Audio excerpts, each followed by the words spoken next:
Young woman was fired after helping a poor man, but 5 years later she did this.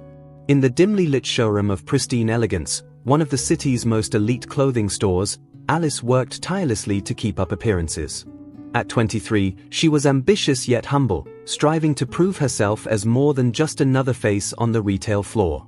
Before I continue, I'd like to ask you to subscribe to the channel so you don't miss out on the next fantastic stories. From her earliest days, she'd hoped this job might open doors for her in the fashion world. Despite long shifts and an often grueling pace, Alice felt lucky, at least until one fateful evening shifted the course of her life. Just as she was tidying the racks near closing, a man shuffled through the grand glass doors, catching her attention immediately. He was an older gentleman, stooped over, dressed in fraying clothes that seemed entirely out of place against the store's luxury backdrop. His presence felt like an intrusion into this polished world of silk and cashmere, and her co-workers cast sideways glances, their judgment clear. But Alice's eyes softened. Despite the weariness in his gaze, she noticed a spark, a quiet dignity in the way he held his chin just a little higher, like someone who had once held power, now weighed down by life's troubles. "Good evening, sir. May I help you with something?" Alice asked, her voice gentle yet steady. Her manager, Claudia, was already narrowing her eyes, her displeasure palpable from across the room. Known for her strict standards and ice-cold demeanor, Claudia rarely showed tolerance for anything that might disrupt the store's pristine image, and this man, in her eyes, was disruption incarnate.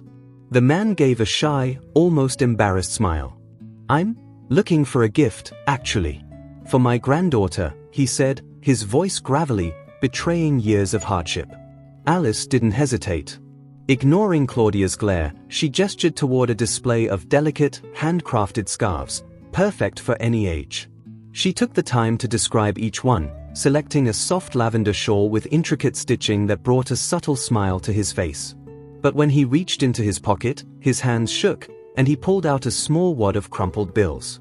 Not enough, Alice realized at once.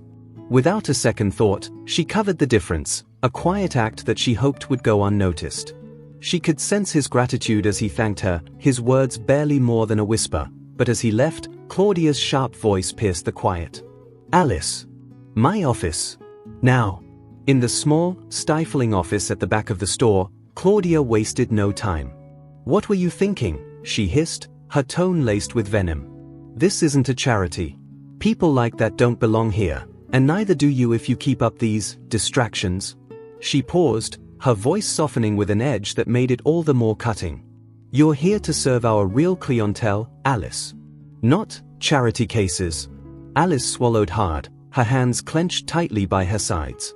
She wanted to argue, to stand up for what she'd done, but she could already see where this was going. Claudia's mind was set, and by the end of the conversation, Alice was no longer an employee of Pristine Elegance. Stepping into the chilly night air, Alice felt the weight of her sudden dismissal press down on her. Questions swirled in her mind. She'd only tried to help. Why had that been so wrong? As she walked home through the bustling streets, she replayed the day over and over, wondering what she could have done differently. The image of the elderly man stayed with her, his gratitude like a balm yet also a reminder of everything she had just lost. At home, her small, rented room seemed lonelier than ever. Alice's dreams of a bright future now seemed as fragile as dust. But even amidst the sting of betrayal and frustration, she felt a spark of something else, a fierce resolve, a refusal to let this setback define her. Days blurred together as Alice grappled with the shock of her sudden dismissal. She spent countless hours scouring job boards, attending interviews, and facing rejection after rejection, each one a painful reminder of how far her life had veered from the dreams she once held.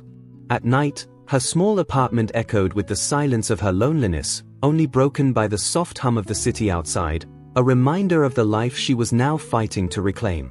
It wasn't only the loss of income that haunted her but the sting of humiliation.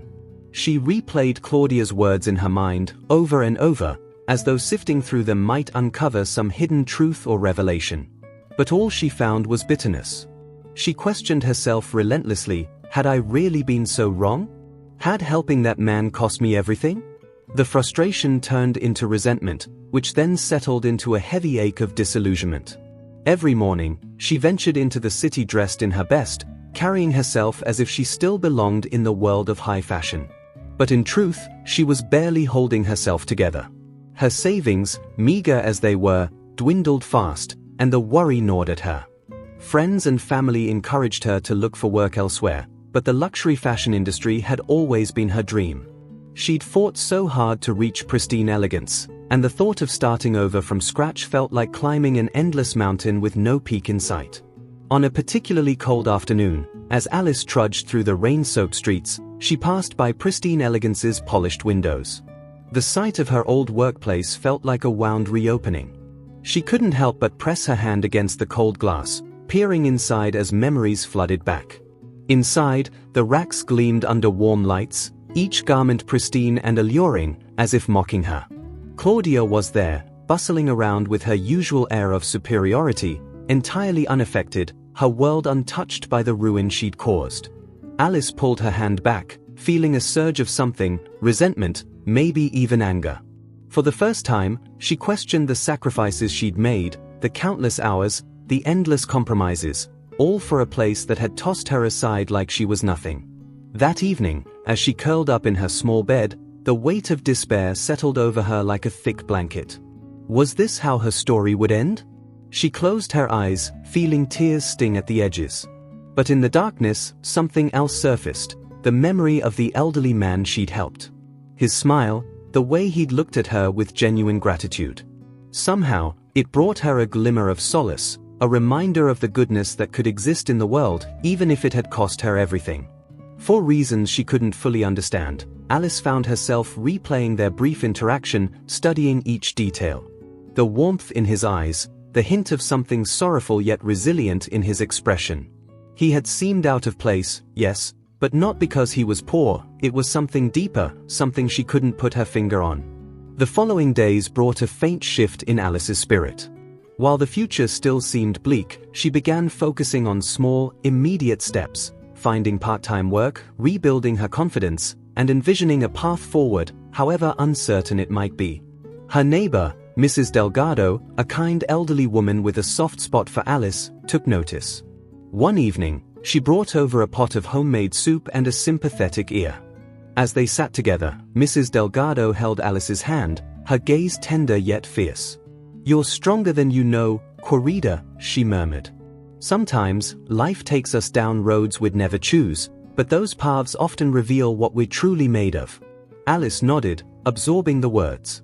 Perhaps this setback was part of a larger lesson, one she couldn't yet see. And while she wasn't sure she believed in fate, she found herself clinging to the idea that maybe, just maybe, this was a temporary storm, a test of her resilience. That night, Alice made a promise to herself. She would keep moving forward, even if it meant starting from scratch, even if it meant facing the unknown without the support she once took for granted. One step at a time, she whispered, letting the words sink into her soul. Her resolve, however fragile, marked the start of a quiet transformation within her.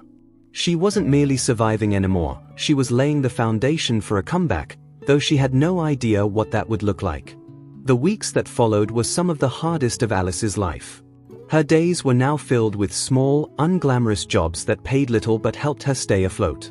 She took work wherever she could find it, at a nearby cafe, cleaning homes, and even doing some after-hours inventory work for a family-owned boutique in a distant part of town. These jobs were a far cry from the glossy aisles of pristine elegance, but in a strange way, they grounded her. Each task, no matter how menial, became a reminder that she could still stand on her own feet. She worked tirelessly, her determination the only thing stronger than her exhaustion. Every evening, Alice returned to her cramped apartment with aching limbs but a fierce resolve. She would sit by her small window, sipping tea and watching the city lights, thinking about how drastically her life had changed. The haunting words of Claudia's rebuke would surface from time to time, but she forced herself to let them go. "I'm more than what they think of me," she reminded herself, clinging to the faint hope that someday, she might look back on this period as a stepping stone, not a dead end. One night, as Alice was preparing for bed, she noticed a letter slipped under her door. It was from Mrs. Delgado, her kindly neighbor, inviting her over for tea. Grateful for the company, Alice accepted the invitation the next morning. Mrs. Delgado's apartment was warm and filled with the comforting smell of spices and fresh bread. As they sipped tea, Mrs. Delgado shared stories of her youth, weaving tales of struggle and resilience that resonated deeply with Alice. "There was a time," Mrs. Delgado murmured, her wrinkled hands wrapped around her teacup, "when I had nothing but my pride. And sometimes, pride is all you need to keep going." Inspired by Mrs. Delgado's words, Alice found herself reflecting on her own dreams. She had once envisioned herself as more than just an employee in a high-end fashion store. She dreamed of designing, of creating pieces that held meaning, that connected with people. Somewhere along the way, she had abandoned those dreams, convincing herself that working at Pristine Elegance was enough. But now, away from the constraints of that world, she wondered if perhaps this detour was a chance to find her own path. Later that week, while working at the small boutique, Alice noticed something she hadn't felt in a long time: a spark of excitement. Unlike the polished, sterile luxury of Pristine Elegance, this store was modest, with handmade items and unique designs crafted by local artists. The owner, Marina, was a woman in her 60s with an artistic flair, who noticed Alice's attentiveness and began showing her how to arrange displays and work with fabrics. "You've got a good eye, Alice," Marina said one afternoon, her voice warm. "There's an artist in you, I can tell." Marina's words stirred something deep within Alice, a sense of belonging that felt both foreign and familiar.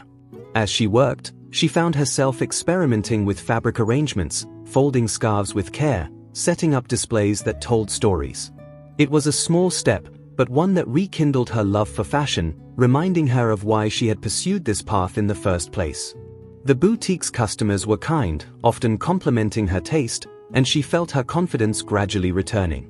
As the days passed, Alice began noticing subtle hints around town about a wealthy, elusive man who had taken an interest in local businesses.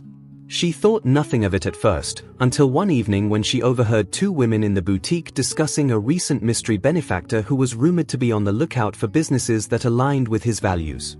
The stories intrigued her, and she couldn't help but wonder who this person might be. The details were vague, but the description of his reserved nature and understated presence reminded her of someone.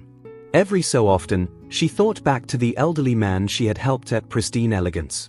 She wondered if he was doing well, if he had been able to give his granddaughter that scarf, if he remembered her.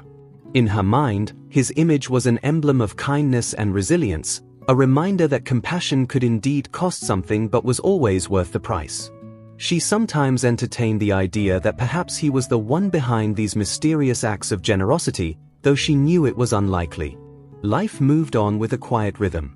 Alice's days were simple but fulfilling, and while she was far from where she had once hoped to be, she felt a growing sense of peace. Her old dreams had not faded, but they had shifted, taking on a new shape that felt true to her. She began saving scraps of fabric, sketching ideas late at night, rediscovering her passion for design in the quiet moments. She had little, but she had enough, and for now, that was all she needed. Then, one rainy afternoon, as she was closing up the boutique, a familiar figure walked in. It was the elderly man, his presence just as humbling and mysterious as before. This time, he wore a coat that was cleaner, sturdier, yet his face held the same quiet dignity she remembered. He looked at her with a warm recognition that took her breath away. "Hello, Miss Alice," he said softly, his eyes twinkling. "I was hoping I might find you here." Alice's heart raced as she greeted him, her mind swirling with questions. Why had he come? How had he found her? His next words would change her life in ways she could scarcely imagine, but in that moment, she only saw the man who had once been a stranger in need. "I wanted to thank you," he continued, his voice low but sincere. "You helped me when you had no reason to, and I haven't forgotten." As they spoke, Alice felt an overwhelming mix of emotions: relief, gratitude, and a glimmer of hope she hadn't felt in months. She sensed that this encounter, like their first, was not a coincidence. Little did she know that this was only the beginning of a journey that would lead her back to Pristine Elegance, and that the kindness she had shown on that fateful day would come full circle in ways she could never have predicted. Alice's heart thudded in her chest as the elderly man stood before her, his gaze filled with gratitude and something else, something profound she couldn't yet name. She felt an impulse to ask him every question racing through her mind, but his warm smile, calm and knowing, seemed to quiet her thoughts. The boutique's soft lights illuminated his face, casting gentle shadows that only added to the mystery surrounding him. He held a worn, leather-bound book in his hands, and his fingers traced its edges as if it were a keepsake of some private memory. "Miss Alice, you may not remember, but that day in the store, you didn't just offer me a scarf," he began, his voice low and steady, each word imbued with sincerity. "You offered me dignity. You saw me as a person, not just a customer. Or worse, a burden." Alice felt a lump form in her throat as she recalled the day she'd helped him. She'd acted on instinct, driven by compassion. She'd never expected anything in return, let alone that this brief encounter would mean so much to him. A mix of surprise and gratitude washed over her as she listened, the weight of his words settling in her heart. She hadn't realized how much that moment had meant to him, hadn't thought that her small act of kindness would echo back to her like this. I just did what felt right," she stammered, feeling suddenly shy under his gentle gaze. "I'm glad it made a difference to you." The man nodded, his eyes reflecting an understanding far beyond words. He extended the book toward her, his hand steady but gentle. "I'd like you to have this," he said softly. "It's an old book on textile art and design, something I once treasured but rarely use now. You, however, might find it useful." Alice hesitated, reaching out with tentative hands to accept the gift.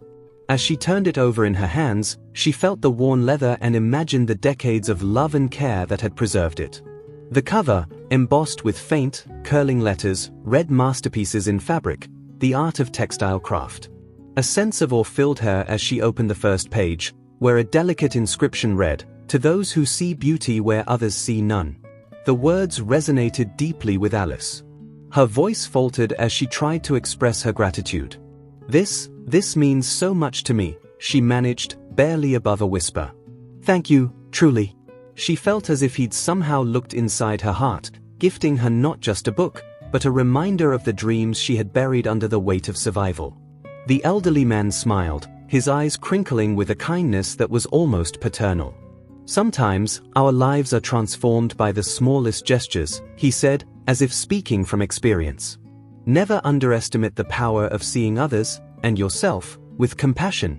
Alice nodded, his words etching themselves into her memory, like a lesson she knew she'd carry forward. For the first time in months, she felt a glimmer of her old spirit returning, a sense that perhaps her life's path had not truly been derailed, only rerouted. They stood in silence for a moment, the intimacy of shared understanding filling the space between them. Then, the man's face grew thoughtful, and he slipped a small card from his pocket, pressing it into her hand. "If ever you find yourself in need of assistance, or even just company, call me," he said, his voice warm but firm. "I may be old, but I'm not without means to help a friend." She looked down at the card in her hand. It was simple, with a name, James W. Thornton, and a phone number, printed in modest, black lettering. The name sounded familiar, though she couldn't immediately place it. Before Alice could respond, he gave her a gentle nod, tipping his hat. "Take care of yourself, Miss Alice. Keep creating, and don't let anyone tell you otherwise." With those words, he turned and walked out of the boutique, leaving her with the book, the card, and a heart brimming with unexpected emotion. She stood there, watching his figure disappear into the rain-swept street, feeling as if she'd just crossed paths with fate itself. That night, Alice placed the book carefully on her small desk, opening it to study each page with reverence. The intricate fabric designs, the techniques she'd only dreamed of learning, filled her with a deep sense of purpose. As she traced her fingers over the pages, she felt a renewed determination to follow her passion. She spent hours sketching, her pencil moving across the paper as if guided by an invisible hand, each line inspired by the whispers of the past and the promise of the future. In the days that followed, Alice found herself carrying James's card wherever she went, though she hesitated to call. She wasn't quite ready to lean on anyone, not yet. But she took solace in the quiet support it represented, a lifeline she could reach for if needed. She continued working at the boutique, and Marina noticed a change in her. "You've got a new light about you," Marina remarked one afternoon, her voice gentle yet curious. "It's good to see." Alice simply smiled, her heart swelling with gratitude. She felt as though she were finally reclaiming pieces of herself, weaving her dreams back into the fabric of her life. Though her journey was far from over, she felt hopeful for the first time. The kindness of a stranger, the unexpected gift of a book, had set her on a path she hadn't seen before, a path that felt uniquely hers. As weeks turned into months, Alice threw herself into her work at the boutique, where every piece of fabric, every scarf, and every handmade dress felt like a canvas for her creativity. Marina, the boutique owner, had gradually come to rely on Alice, often trusting her with tasks that went beyond simple customer service. With the elderly man's gift book at her side, Alice spent late nights practicing the techniques and styles outlined within its pages, experimenting with small scraps of fabric and sketching designs that reflected her personal flair. One evening, as Marina was closing up, she approached Alice with a thoughtful expression. "Alice," she began, her eyes bright with a rare excitement, "there's an arts fair coming up in a couple of weeks, and I was wondering, would you like to present some of your designs there?" Alice's heart skipped a beat. An invitation like this was more than an opportunity, it was a lifeline, a chance to finally share her passion with others. But just as quickly as excitement flooded her, doubt crept in. "Are you sure?" she asked, her voice barely above a whisper. "I'm not a professional designer. I've only just started." Marina placed a reassuring hand on Alice's shoulder. "Talent doesn't wait for permission," she said with a smile. "And you have an eye for detail and a love for fabric that I rarely see. This could be your start, Alice." Marina's words filled Alice with courage. She knew this was the moment she'd been hoping for since her dismissal from Pristine Elegance.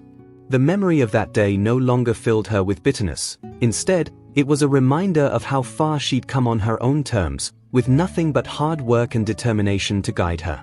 The next few days were a blur of preparation. Alice scoured fabric stores and repurposed old materials, doing everything she could to stay within her limited budget. She spent hours after her shifts experimenting with color, texture, and design, immersing herself so deeply in her work that she often forgot to eat. Each piece she created felt like a small victory, a tangible result of her passion and dedication. She crafted scarves with intricate stitching, skirts that draped in graceful folds, and blouses that shimmered subtly under light, all bearing the mark of her newfound style. Meanwhile, whispers continued to circulate in the boutique about a mysterious benefactor who was rumored to be investing in small, artistic ventures around the city.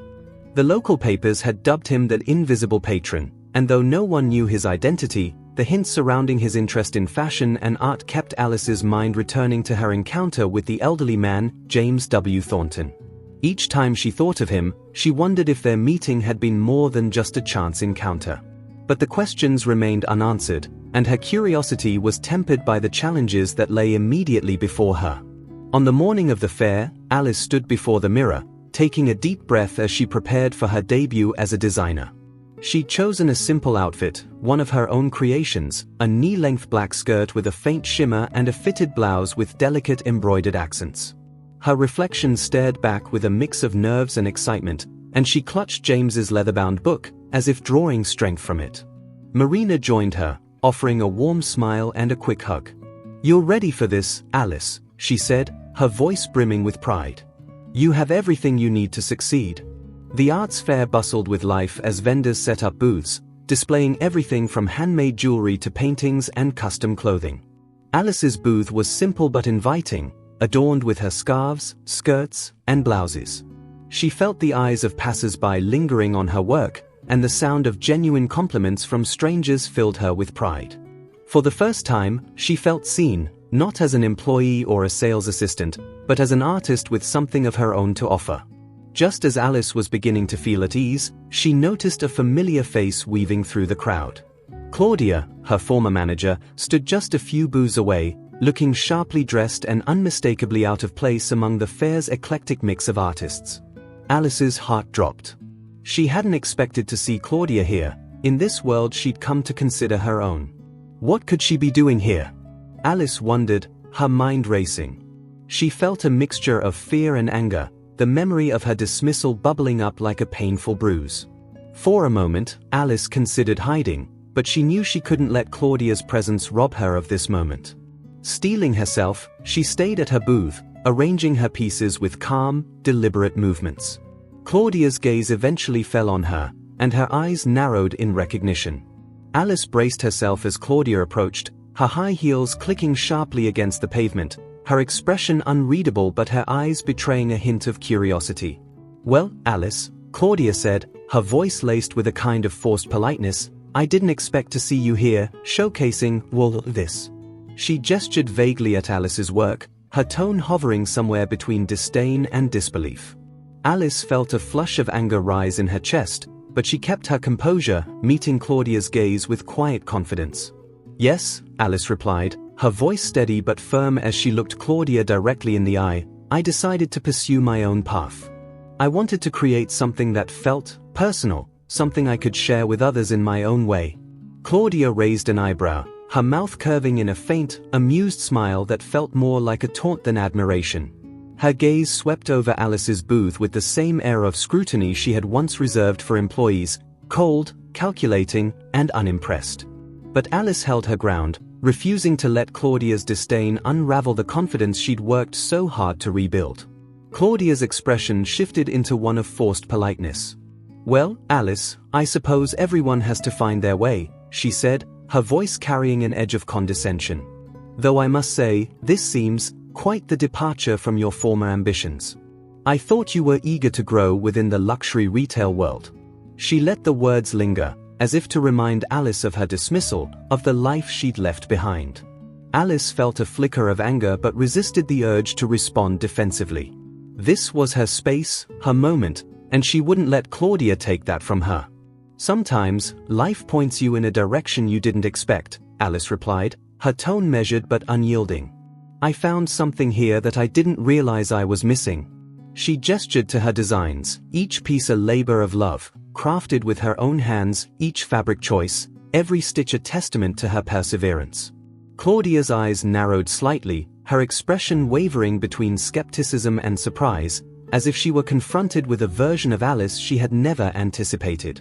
For a moment, Alice saw something flash in Claudia's gaze, perhaps an acknowledgement of her tenacity, but it was gone as quickly as it appeared.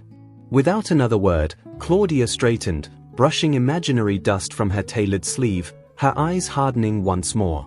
"Well, best of luck," she said, her voice clipped. "I imagine we'll both be seeing where our choices take us." With that, she turned sharply and disappeared back into the crowd, leaving Alice with an odd mixture of relief and satisfaction. Watching Claudia's retreating figure, Alice realized that for the first time, she didn't feel the sting of her dismissal. She'd found something greater than any job, she'd found her own voice. As the day went on, Alice became fully absorbed in the rhythm of the fair. People stopped to admire her work, some asking about her inspiration, others sharing stories of their own journeys. The conversations filled her with a sense of belonging she had never known at Pristine Elegance, and each kind word, every small sale, felt like an affirmation of her purpose. By late afternoon, she had nearly sold out of scarves, and a few skirts and blouses were left, each one drawing the curious eyes of passers-by. Just as she was catching her breath, Alice saw a familiar figure approaching her booth, a figure that immediately brought warmth to her heart. It was James Thornton, the elderly man who had gifted her the treasured book that had guided her these past months. He looked around with a quiet smile, his eyes alight with recognition as he took in the display of her work. "Miss Alice," he greeted her, tipping his hat with an old-world charm. "It's good to see you here, and thriving, I might add." Alice felt a wave of gratitude wash over her, words escaping her as she struggled to convey how much his presence meant to her. "Mr. Thornton, thank you," she managed, her voice catching with emotion. "Your kindness, that book, it's been with me every step of the way." She gestured to her booth, her hands hovering over the pieces she'd crafted, each one a small testament to the support and inspiration he had given her. "I don't know if I'd be here without it." He nodded, a soft smile gracing his face as he surveyed her creations. "You've done far more than I ever could have imagined, Alice," he said. "I always knew you had talent, but seeing your work here, surrounded by people who appreciate it, that's a rare gift." His words sank into her like a warm balm, and for the first time, she felt a true sense of accomplishment. She had built this, created something beautiful out of hardship, and his recognition made the journey feel all the more meaningful. They stood in companionable silence, watching as more people trickled into the fair. James seemed deep in thought, his expression distant but peaceful. Then, as if reading her mind, he leaned closer, his tone soft but purposeful. "I have something I'd like to ask of you, Miss Alice. Would you be open to discussing a partnership of sorts?" Alice's eyes widened, surprise mingling with a surge of excitement. She hadn't anticipated this, a partnership? Her mind raced with questions, her heart fluttering with hope. "What kind of partnership?" she asked, barely able to keep the tremor of excitement from her voice. James chuckled, his gaze warm but serious. "Well, let's just say I know a few people who might be interested in supporting a new designer. I believe the world is ready for your vision, and I'd like to help you find a way to share it." His words held a weight that was both comforting and thrilling, a promise of possibilities she hadn't dared dream of since her dismissal. Alice nodded, trying to contain the emotions swirling within her. "I don't know what to say," she whispered, a smile spreading across her face despite her attempt to remain composed. "This would mean everything to me." She felt as though her future had cracked open before her, like a door leading to a room she'd never known existed, each step forward illuminated by the encouragement and kindness of this man. James extended his hand, his grip firm but gentle. "Then let's get to work," he said simply. "I'll arrange for us to meet with some friends of mine. You bring the talent, I'll bring the connections. Together, I think we might just change a few minds, and maybe the industry while we're at it."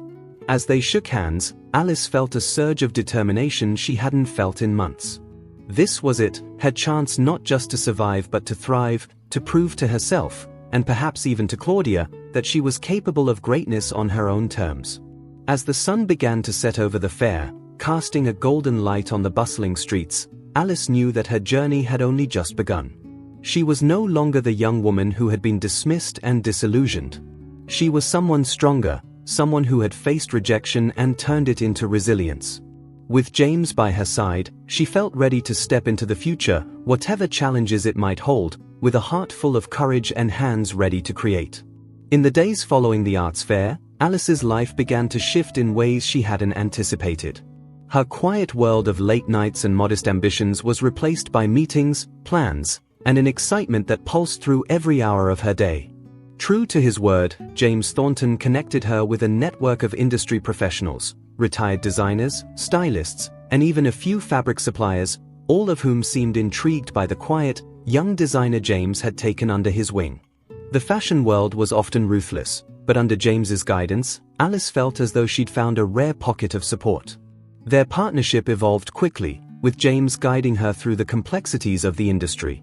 One afternoon, as they sat in a charming cafe overlooking the bustling city streets, he explained the landscape of luxury fashion with the wisdom of someone who had seen it all. "The industry can be unforgiving," he began, his voice gentle but firm.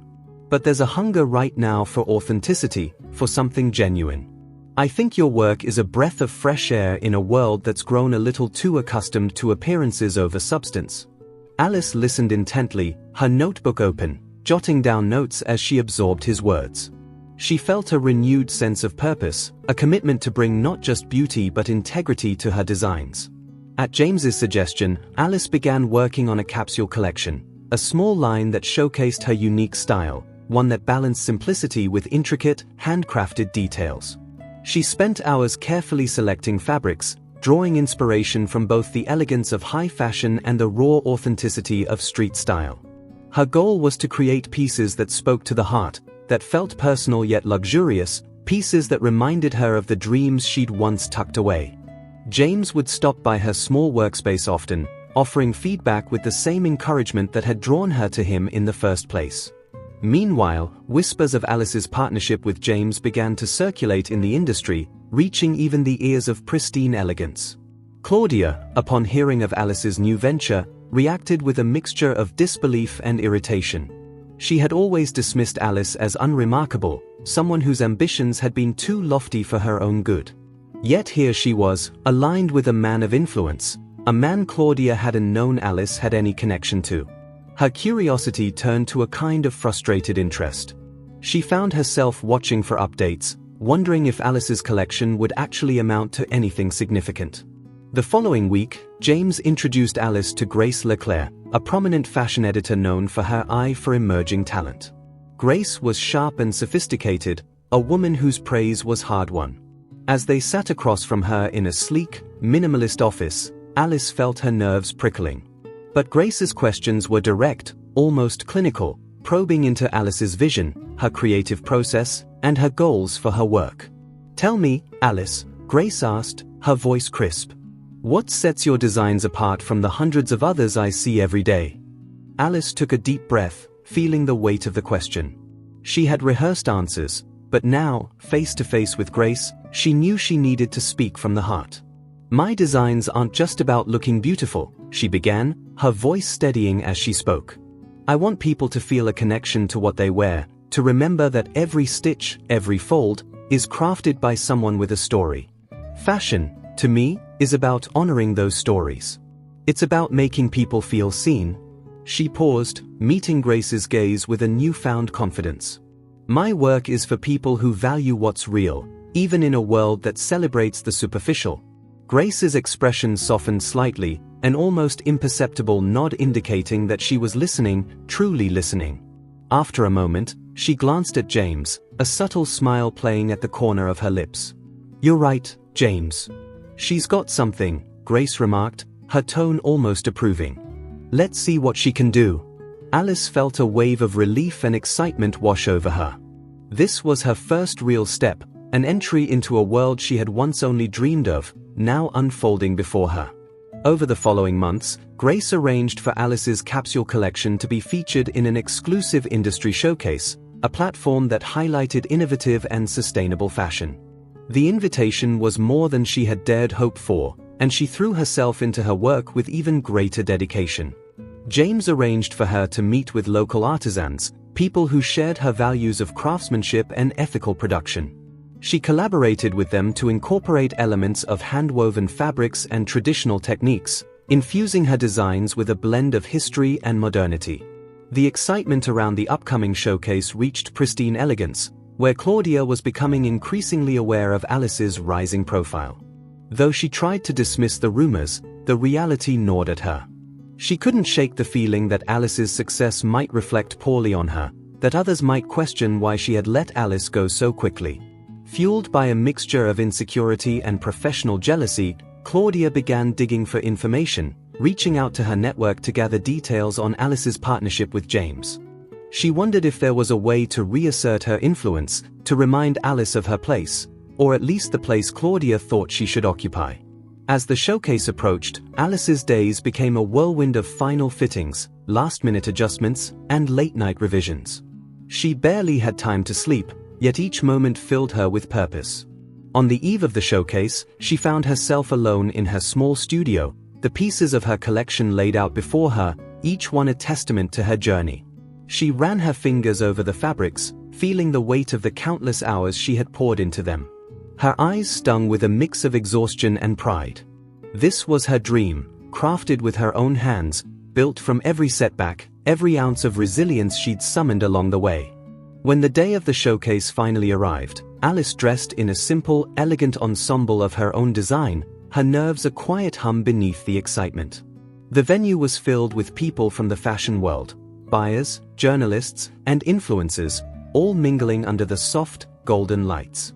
As she walked through the crowd, she felt both small and powerful, a young designer stepping into the vast, dazzling world she had once only glimpsed from the sidelines. James accompanied her, his presence a grounding force amidst the overwhelming scene. As the showcase began, Alice's collection was unveiled, each piece presented with care. The response was immediate. Gasps of admiration, nods of appreciation, and murmurs of approval rippled through the audience. Grace Leclerc herself introduced the collection, her words underscoring Alice's ethos of craftsmanship and authenticity. "This collection," Grace declared, "is a reminder that fashion is not merely fabric and trends but a story, a reflection of the people and traditions that bring it to life." Standing off to the side, Alice felt tears prick her eyes as she watched the crowd's reaction. Her heart swelled with a gratitude that defied words. She had made it here, and not just for herself, but for the people who had believed in her, who had lifted her up when she had nearly given up. Her mind drifted briefly to Claudia, to the store she had once felt trapped within. She realized now that being let go had been the best thing that could have happened, a push towards something infinitely greater. As the event concluded, a series of industry figures approached Alice, each one expressing admiration for her work and interest in collaborating. It felt surreal, as if she had stepped into a life that, until recently, had only been a dream. James squeezed her shoulder gently, a proud smile lighting up his face. "You did it, Alice," he whispered, his voice filled with warmth. "This is just the beginning." And as she looked out over the sea of faces, feeling a newfound confidence settle within her, Alice knew he was right. This was only the beginning of a journey that would take her farther than she had ever dared to imagine. As weeks passed, Alice's life took on a rhythm she had once only dreamed of. Each day brought new opportunities, from interviews to collaborations, each encounter opening doors that propelled her deeper into the heart of the fashion world. Her capsule collection, with its emphasis on authenticity and craftsmanship, had captured attention far beyond what she'd expected. Orders flowed in, and she spent hours in her small studio, crafting each piece with meticulous care. The joy she felt with every finished garment was matched only by the gratitude she carried for the journey that had led her here. Alice's relationship with James grew stronger in this whirlwind of success.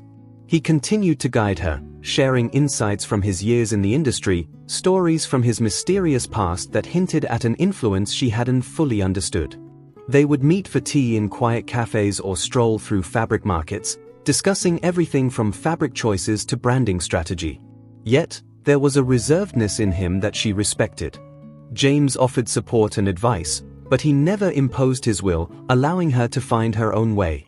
This balance of mentorship and autonomy gave Alice the confidence she needed to trust her instincts. During one such meeting, Alice decided to ask about something that had been on her mind.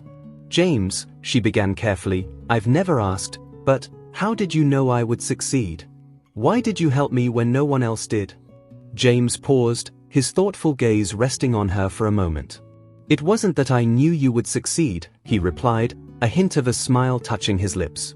"It was that I saw you had something rare, a compassion and honesty that are hard to find in this business. I wanted to see what you could become, given the chance." His words lingered with her, filling her with a warmth that fueled her determination even further. But as her career continued to ascend, so did the whispers and rumors, and one name kept resurfacing: Claudia. The knowledge that her former manager was keeping tabs on her, possibly waiting for a moment to undermine her, left an uneasy feeling in the back of Alice's mind. She knew Claudia well enough to suspect that her interest wasn't benign, that it might carry with it a bitter undercurrent of jealousy or, worse, a desire to remind Alice of her supposed place in the pecking order.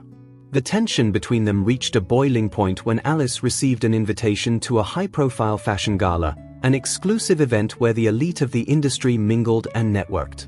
She hesitated at first, uncertain about stepping into such a high-stakes environment, but James encouraged her, assuring her that it was a step she was ready for.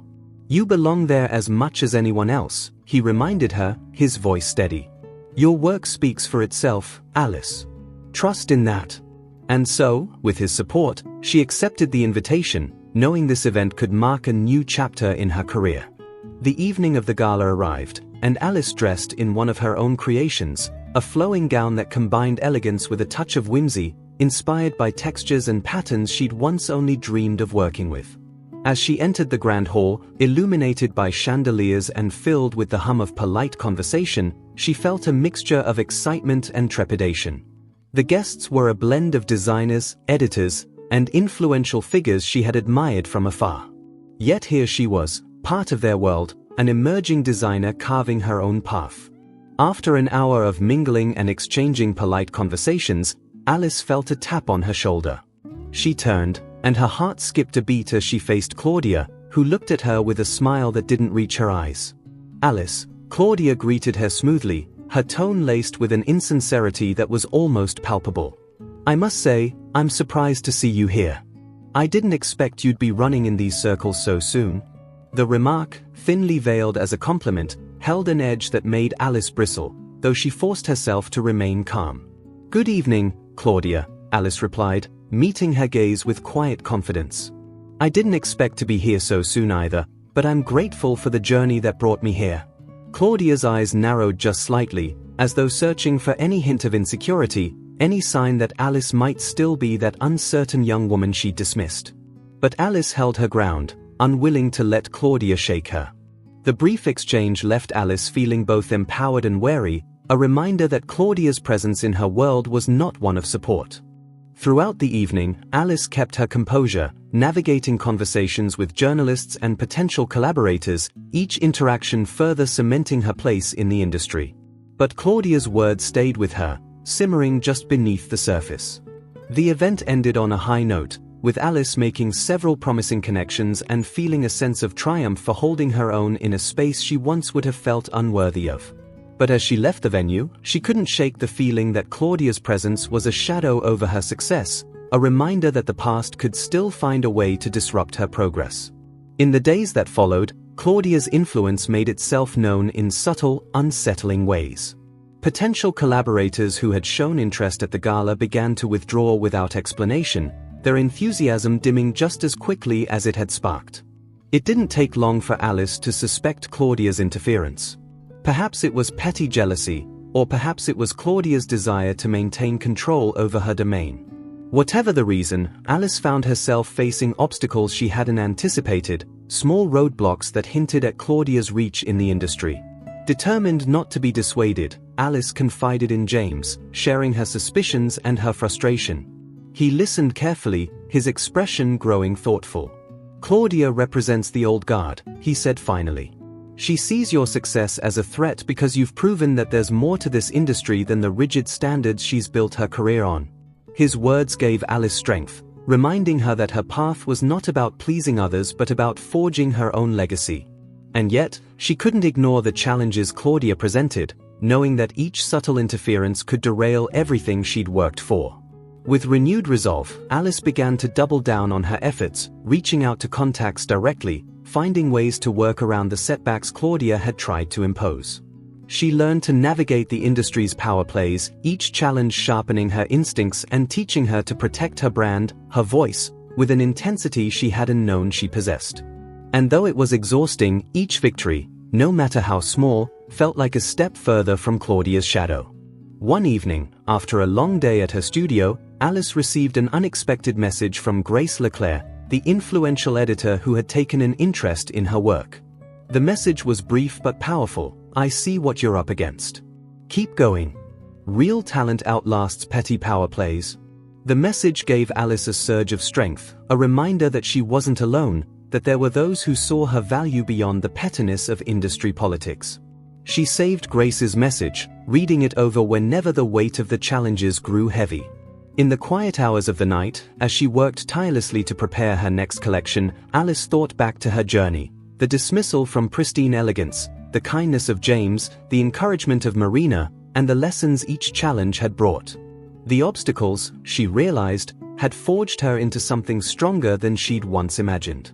She wasn't just a designer, she was a creator, a woman carving a space for herself in a world that had tried to shut her out.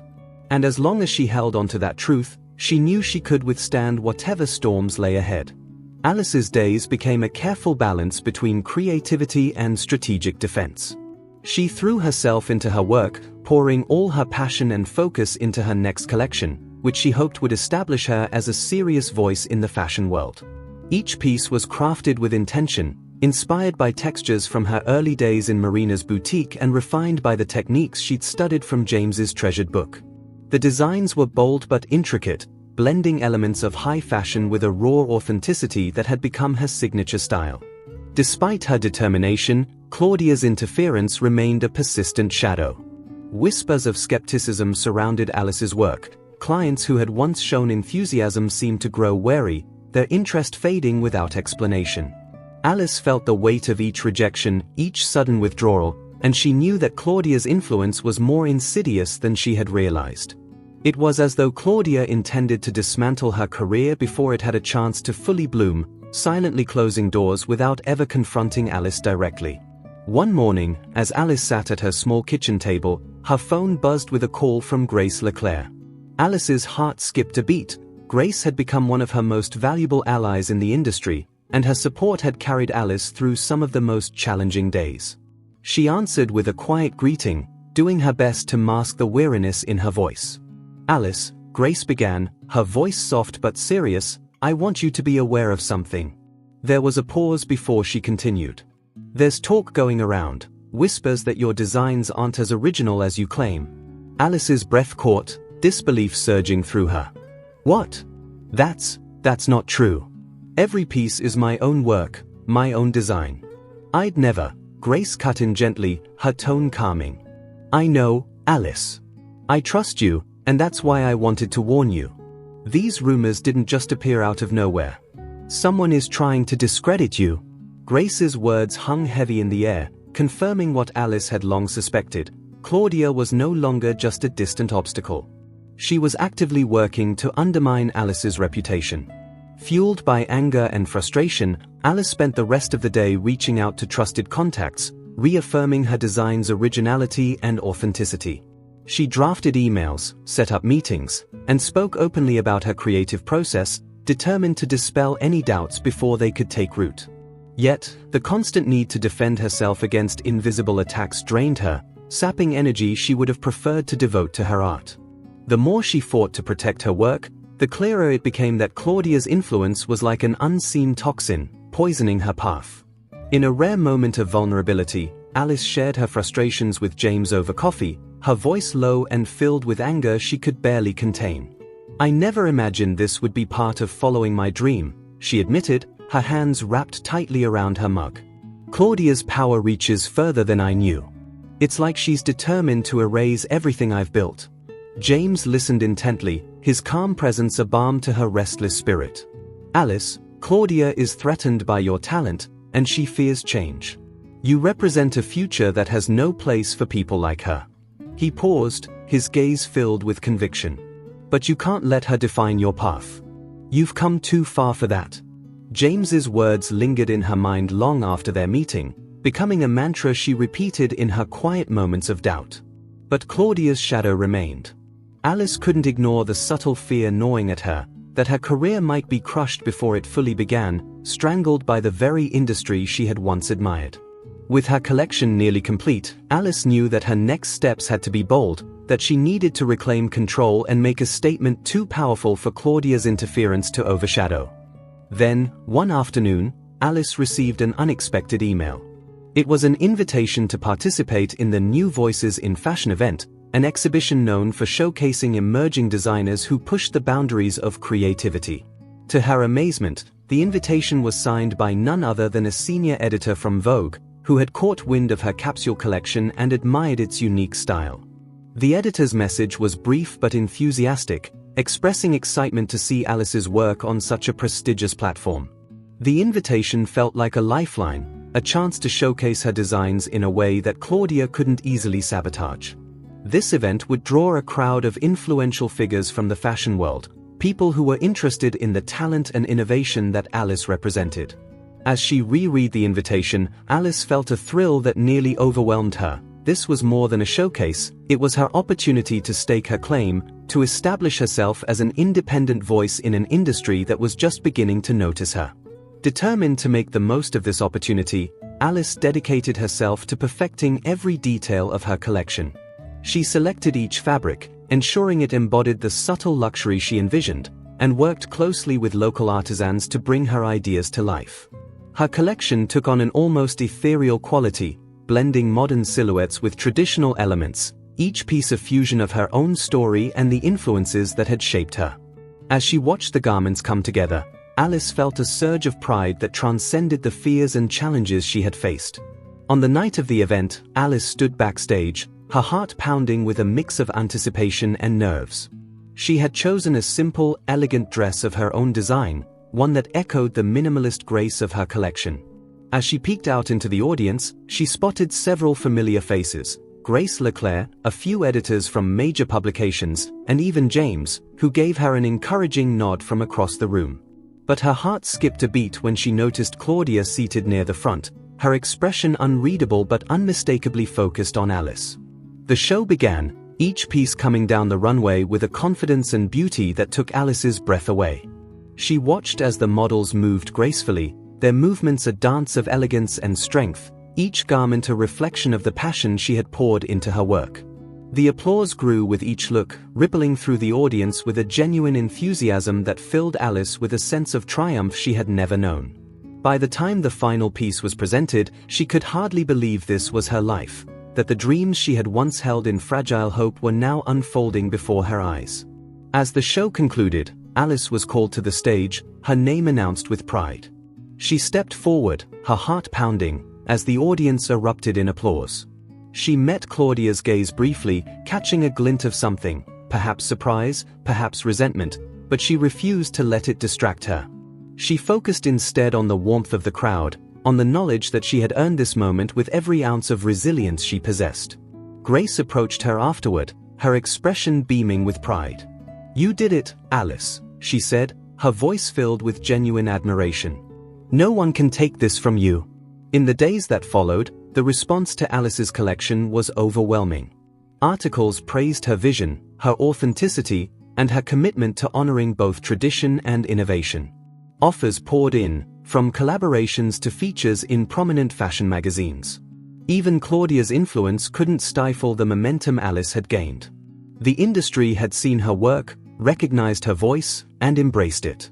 Alice's journey had been long and fraught with challenges, but she knew now that she was here to stay, that her talent and integrity had proven more powerful than any obstacles thrown her way. Reflecting on her journey, Alice felt a profound sense of gratitude for James's support, for Grace's encouragement, and even for the challenges Claudia had presented. Each setback had shaped her, had given her the strength to stand tall in a world that had tried to diminish her. She was not only a designer but a force, someone who had transformed adversity into art, who had found beauty in resilience. As she looked toward the future, she felt a fierce joy, knowing that her journey was only just beginning. And whatever lay ahead, she was ready to face it with courage, with compassion, and with the unshakable belief that she belonged in this world. No shadows, no doubts. Only her light, shining boldly forward. Alice's success continued to grow, each step forward solidifying her place in the world of fashion and drawing admiration from both seasoned professionals and eager newcomers. The media buzz around her collection lingered, with articles praising her unique voice, her ability to blend elegance with authenticity, and her commitment to sustainable, ethical practices. Her designs graced the pages of Vogue and Elle, and her name began to appear alongside influential figures in the industry. Alice, once a young woman filled with uncertainty, now carried herself with a quiet, dignified confidence. She had transformed her challenges into triumphs, and her gratitude only deepened as her journey unfolded. Yet, even with her newfound acclaim, a part of Alice remained connected to the quiet, intimate beginnings of her career. She still spent many evenings at her small studio, crafting garments by hand, immersing herself in the creative process that had brought her here. The work was demanding, but it grounded her, reminding her of why she had pursued this path. She never wanted to lose that spark, the pure joy of creation. And she had James by her side, still a steadfast mentor and friend, guiding her with wisdom and support as her ambitions grew.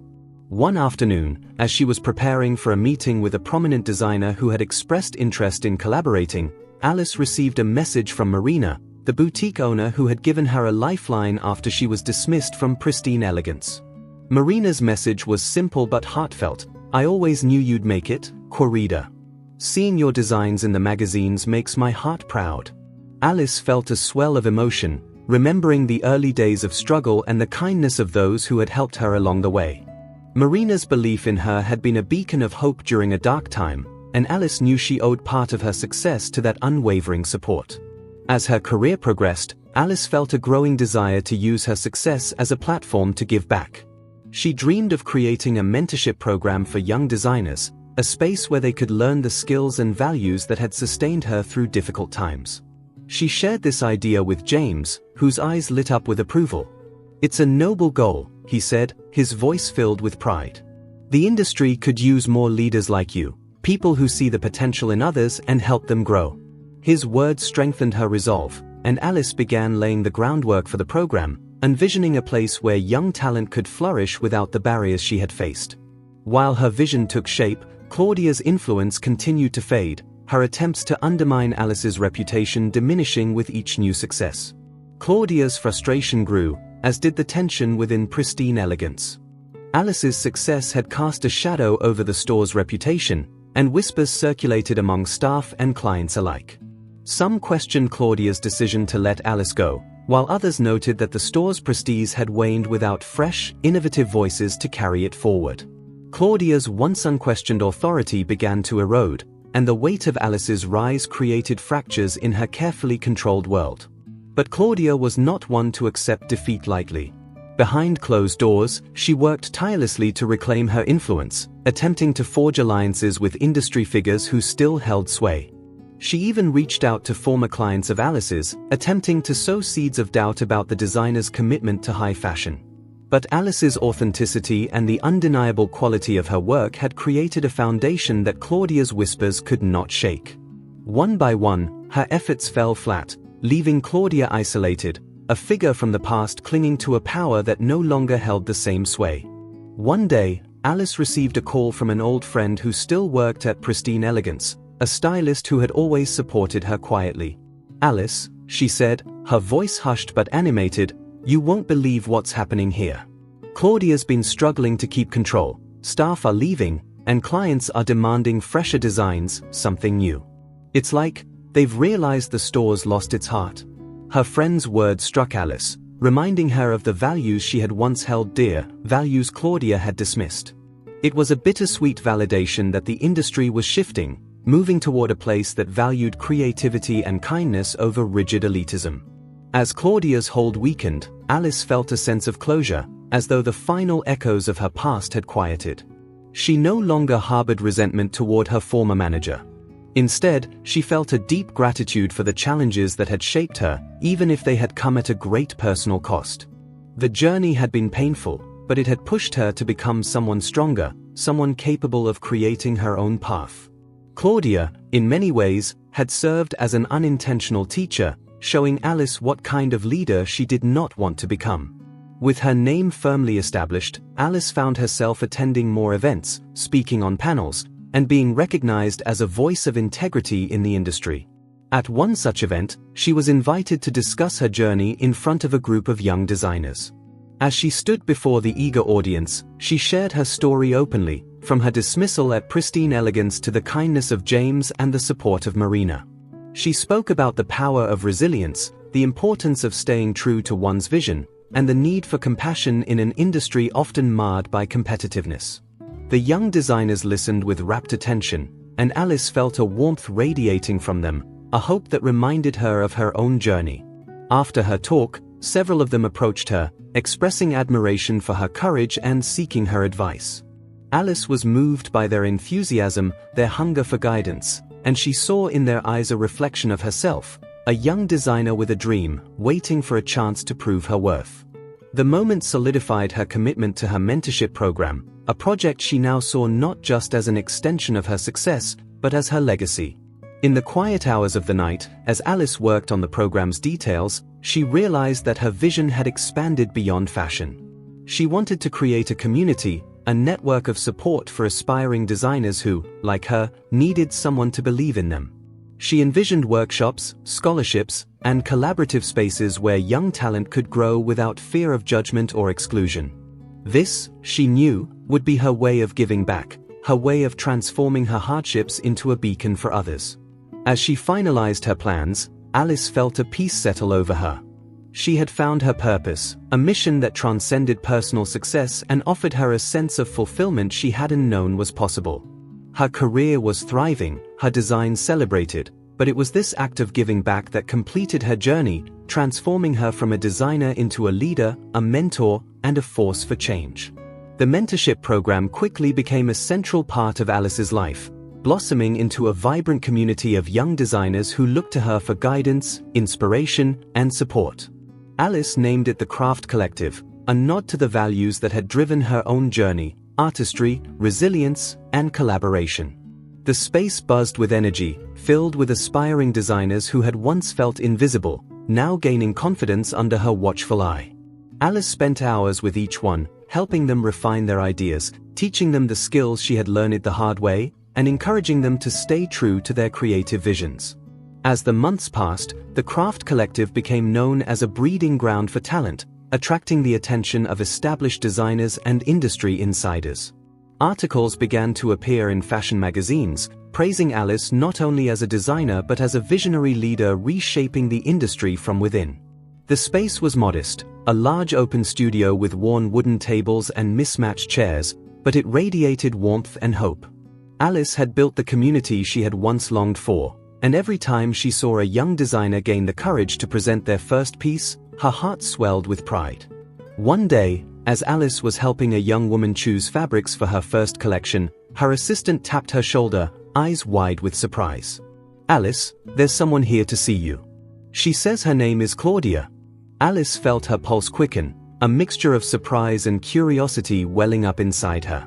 She hadn't expected to see Claudia again, especially here, in this sanctuary of creativity and kindness. What could she possibly want? Alice wondered, steeling herself as she made her way to the entrance, bracing for whatever lay ahead. Claudia stood at the door, looking distinctly out of place amidst the casual, bustling atmosphere of the Craft Collective. She wore a tailored suit, her expression carefully composed, yet there was an unfamiliar hesitancy in her posture, as if she were treading on uncertain ground. Alice approached her calmly, her heart steady as she offered a polite greeting. "Claudia," she said, keeping her tone measured. "This is a surprise. What brings you here?" Claudia's eyes flickered over the room, taking in the scene with an inscrutable expression. I heard about your program," she began, her voice softer than Alice remembered. "I wanted to see it for myself." There was a pause, a tension hanging in the air between them. "I won't pretend that I haven't been critical of you, Alice. But what you've built here," she gestured toward the young designers hard at work, "it's impressive. The industry needs fresh voices, and you're providing that." Her words, though carefully chosen, carried an unfamiliar vulnerability that took Alice by surprise. Alice met Claudia's gaze, sensing that this was as close to an apology as Claudia might ever offer. 4 years, she had carried the weight of Claudia's judgment, had used it as fuel to prove her worth, to rise above. And now, standing in the space she had built from the ground up, Alice realized that she no longer needed that approval, no longer needed Claudia's validation to feel whole. Her worth was evident in every stitch, every piece of fabric, and in the lives she was helping to shape. "This is my legacy," she thought, a quiet sense of peace settling over her. "Thank you, Claudia," Alice replied, her voice steady but kind. "I appreciate you coming here. But I've learned that real power doesn't come from control or exclusivity. It comes from collaboration, from lifting others up." She let her words hang, feeling no anger or resentment, only a desire for understanding. Claudia gave a small nod, her face thoughtful, as if the words struck a chord she hadn't expected. "Perhaps you're right," she murmured, almost to herself, before turning to leave. As she exited, Alice felt a sense of closure, a release of the past that left her feeling lighter, freer. Over the next few weeks, Alice poured herself even more fully into her work at the Craft Collective, knowing now that her journey had come full circle. She invited industry leaders to visit, opened the doors to collaborations with established brands, and began hosting open showcases where young designers could present their work. The events drew attention, and soon the fashion world began to take notice, not only of the talented newcomers but of Alice's unique approach to mentorship and inclusivity. Her studio became a place where innovation thrived, where young voices found encouragement, and where creativity could flourish without fear. Through her mentorship program, Alice watched as her own story was rewritten in the lives of others. Each designer she guided, each dream she helped nurture, added another layer to her legacy. Her former life at Pristine Elegance felt distant, almost like a faded memory from another world. The joy she once sought there now filled her days at the Craft Collective, each moment brimming with purpose and fulfillment. Alice had transcended the limitations that Claudia had once tried to impose on her, proving not just to others but to herself that success could be measured by kindness as well as by acclaim. One evening, James visited the studio, his eyes twinkling as he watched the young designers at work. "This is more than I could have hoped for, Alice," he said, his voice filled with pride. "You've done something remarkable here. You've created a legacy that reaches beyond fashion."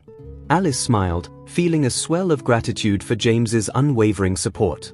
"I couldn't have done it without you," she replied, placing a hand over his. "You saw potential in me when no one else did. I hope I'm able to give that same gift to these designers." As the night grew late, Alice sat alone in her office, reflecting on her journey. She thought of all the people who had shaped her path: Marina, who had taken her in when she was lost; Grace, who had supported her vision; James, who had believed in her against all odds; and even Claudia, whose opposition had become a catalyst for her growth. Each of them had left an imprint on her journey, shaping her into the woman she had become.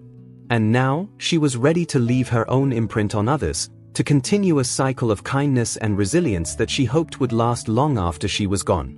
The next day, Alice made an announcement at the Craft Collective. She was establishing a scholarship fund in James's name, dedicated to young designers from underprivileged backgrounds who showed both talent and a desire to impact the industry positively. The announcement was met with cheers and gratitude, and Alice saw the glow of pride in James's eyes. It was her way of honoring him, of carrying forward the legacy he had helped her build, ensuring that the spirit of generosity and mentorship would continue to shape the future. As Alice looked around at the eager faces in the room, she felt an overwhelming sense of peace. She was exactly where she was meant to be, surrounded by a community she had helped cultivate, a family of artists and dreamers who were just beginning their own journeys.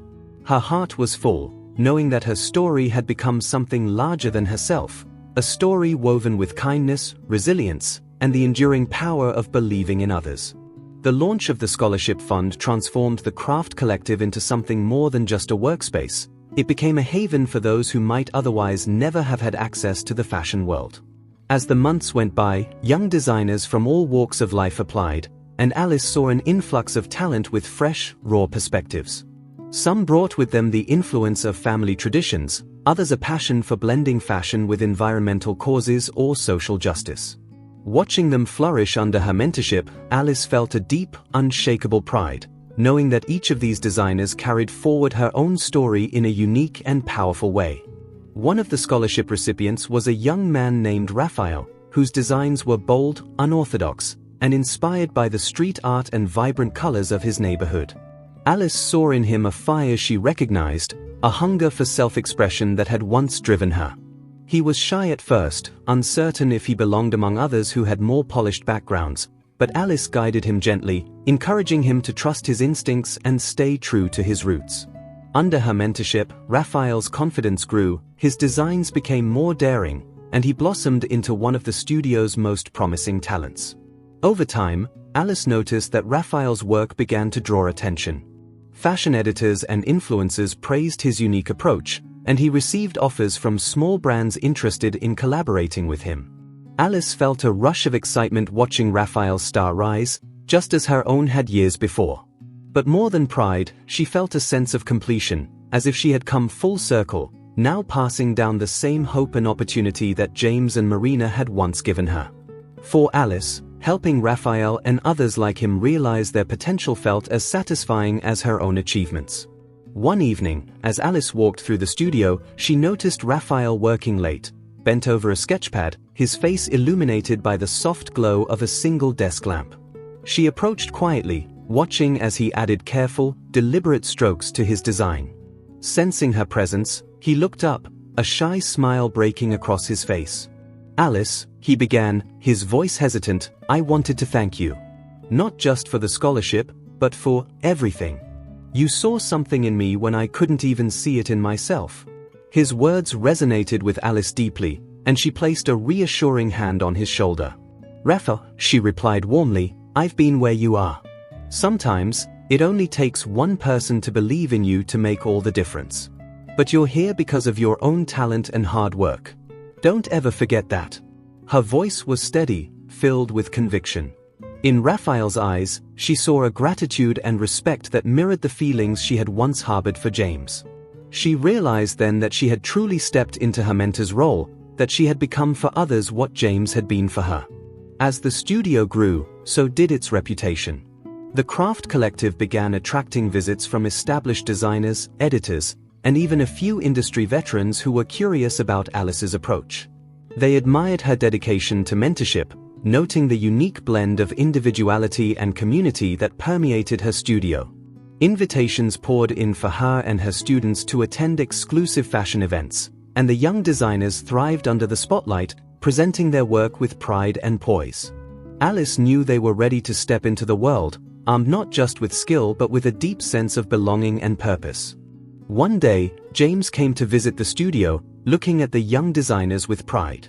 He and Alice walked through the studio together, exchanging stories and memories of her journey, laughing as they recalled her early days of uncertainty. "You've done it, Alice," he said, his voice thick with emotion. "You've built something far greater than any collection. You've built a legacy." His words brought tears to her eyes, and she felt a gratitude beyond words. She owed so much to him, to the simple kindness he had shown her in the boutique that day so many years ago. In a way, everything she had built was a continuation of that one small act of generosity.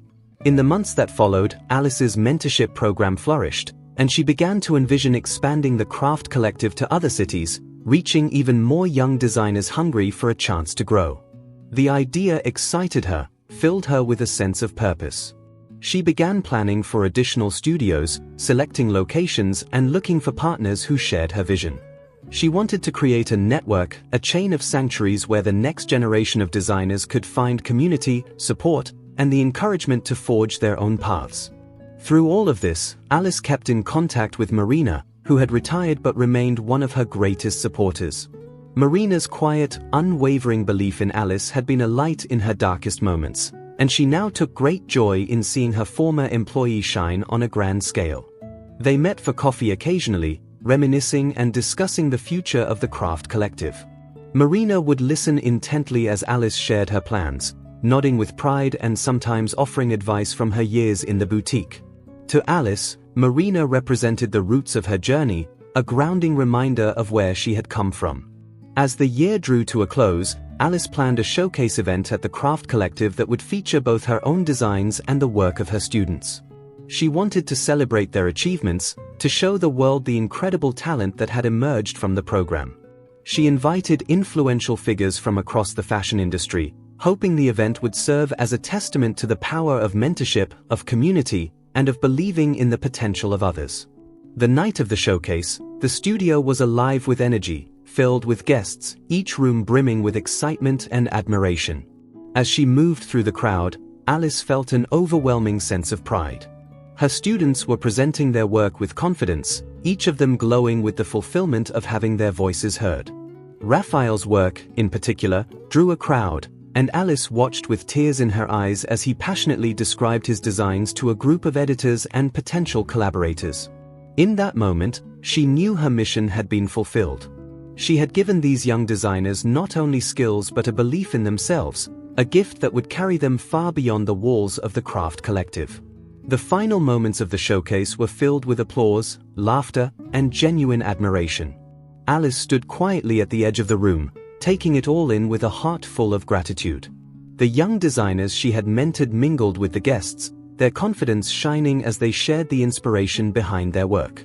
Alice's own pieces were displayed alongside theirs, a symbol of unity, a testament that success was not something to keep but something to share. Watching her students speak so passionately about their designs, she felt as though her dream had finally expanded into something she could never have envisioned on her own. As the evening wore on, she received a gentle tap on her shoulder. She turned to see James, his eyes brimming with pride. "You've created something remarkable here, Alice," he said, his voice warm. "I knew you had talent, but what you've built goes beyond anything I ever imagined." Alice's throat tightened, her emotions swirling as she met his gaze. "Thank you, James," she whispered. "For everything. You saw something in me when no one else did. I'll never forget that." They embraced quietly, the moment filled with an unspoken understanding that stretched beyond words, a mentor witnessing his protégé's transformation into a leader. As the event wound down, Alice found herself walking through the Craft Collective, letting her fingers trail over the tables and fabrics as she moved. Each corner of the studio held memories, each stitch and sketch a part of her journey from uncertain apprentice to confident designer and mentor. She saw Raphael laughing with a group of industry insiders, the glow of possibility lighting up his face, and she knew he was ready to take his place in the fashion world. Her other students, too, were spreading their wings, already discussing future collections, collaborations, and plans. She had done her part, and now it was time for them to soar. Stepping outside to catch her breath, Alice looked up at the night sky, the stars bright and endless, like the dreams that had once felt so far out of reach. The journey had been long and challenging, filled with heartache, sacrifice, and moments of doubt. But she had found her way, had discovered not just her voice but her purpose. Her legacy would live on not only in her designs but in the lives of the people she had touched, in the artists she had helped shape, in the students who would one day mentor others. The cycle of kindness, resilience, and creativity would continue, long after her own name had faded.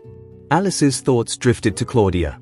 In a way, she had her former boss to thank for setting her on this path, though it had been painful at the time. Being dismissed had pushed her towards something greater, something truer. She felt a sense of peace, knowing that even the painful parts of her journey had played their role in helping her become who she was. The resentment she'd once harbored had dissolved into gratitude for every twist and turn, each one contributing to the story she had created. The next morning, Alice visited Marina, who had asked her to come by for tea. As they sipped from delicate porcelain cups, Marina listened with joy as Alice shared the success of the showcase. "You were always meant for this, Alice," Marina said softly, a knowing smile on her face. "I knew it from the moment you walked into my boutique. You had a spark, something special." Alice reached for Marina's hand, giving it a gentle squeeze. "Thank you, Marina. Without you, I don't know if I'd have ever found my way." They sat together in quiet contentment, two women who had come full circle, connected by the kindness that had once been the catalyst for Alice's transformation. In the weeks that followed, Alice continued to mentor her students, guiding them through their first steps into the industry. She watched as they grew into themselves, each one carving out their unique path. She knew that her role now was to support them from a distance, to let them make their own decisions, their own mistakes, just as she had. The knowledge that she had prepared them well gave her comfort and a sense of closure, knowing her legacy was safe in their hands. Eventually, Alice returned to her own designs, revitalized and inspired by the creativity she saw in her students. Her work evolved, becoming more personal, more expressive, reflecting the journey she had taken. Her collections were no longer about proving herself, they were about storytelling, about weaving pieces of herself, her students, and her mentors into every stitch and seam. Her designs spoke to people's hearts, resonating deeply in ways she could have never achieved if she hadn't first learned to embrace her own truth. Years passed, and Alice became a respected figure in the fashion world, known as much for her vision as for her compassion. The Craft Collective continued to thrive, expanding to new cities, reaching more young designers who needed a place to nurture their dreams. Alice's legacy grew quietly, not through fame or acclaim, but through the lives she changed, through the creativity she sparked in others. Her journey, from an uncertain girl at Pristine Elegance to a mentor and visionary, had become a story of resilience, kindness, and the courage to be true to oneself. One evening, as Alice walked through her now larger studio, she paused by the framed quote on the wall, a gift from James that had always guided her, "To those who see beauty where others see none." She smiled, feeling the weight of those words as deeply as she had the first time she'd read them. She understood now that beauty was not just in the fabric or the design, but in the journey itself, in the lives we touch, and in the courage to chase our dreams. And as she closed the doors of the Craft Collective that night, she felt a quiet sense of fulfillment, knowing that her journey was complete, her story woven into a tapestry that would continue to inspire for years to come. If you like this story, take the opportunity to see the others that are appearing on your screen right now. Subscribe to the channel and comment on what you thought of this story. See you soon. Bye.